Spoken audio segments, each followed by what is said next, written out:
మన ఈ 12th week నామినేషన్లో భాగంగా చూసాం గొడవ. రీతు గారికి సంజన గారికి చాలా పెద్ద గొడవ అయింది. కొన్ని వర్డ్స్ కూడా బయటకు వచ్చాయి. సో ఇందులో వచ్చేసరికి కొంతమంది కొంత ఒపీనియన్స్ అయితే ఉంటాయి అనమాట. ఒక్కొక్కరు కొంతమంది సంజన గారు అన్న మాటలు రైట్ అని అంటారు, కొంతమంది రీతు గారు అనేది రైట్ అంటారు. సో ఇక్కడ వచ్చేసరికి ఎవరు రైట్ ఎవరు రాంగ్ అని మాట్లాడాలని నేను అనుకోవట్లేదు. ఎందుకంటే వాళ్ళని జడ్జ్ చేసే అంత స్థాయి నాది కాదు కాబట్టి నేను అది మాట్లాడాలనుకోవట్లేదు.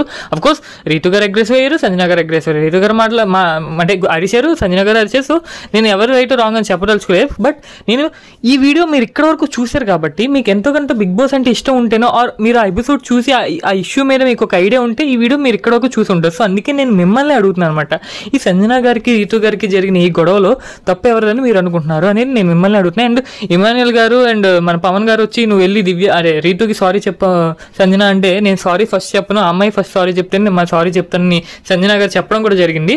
సో రీతు గారు వచ్చేసరికి ఏమో ఆవిడ రియాక్షన్ అయితే నేను అంతగా చూడలేదు. సో ఓవరాల్గా ఇది మీకు చెప్పాను కదా, మీకు ఒక ఐడియా ఉంటుంది కదా. సో నేను మిమ్మల్ని అడుగుతున్నా, ఎవరు రాంగ్ ఎవరు రైట్ అని కామెంట్ చేయండి. సంజన గారు రైట్ రాంగ్ అని కామెంట్ చేయండి, ఆ రీతు గారు రైట్ రాంగ్ అని కామెంట్ చేయండి. సో చూద్దాం ఎవరు ఒపీనియన్ ఎక్కువ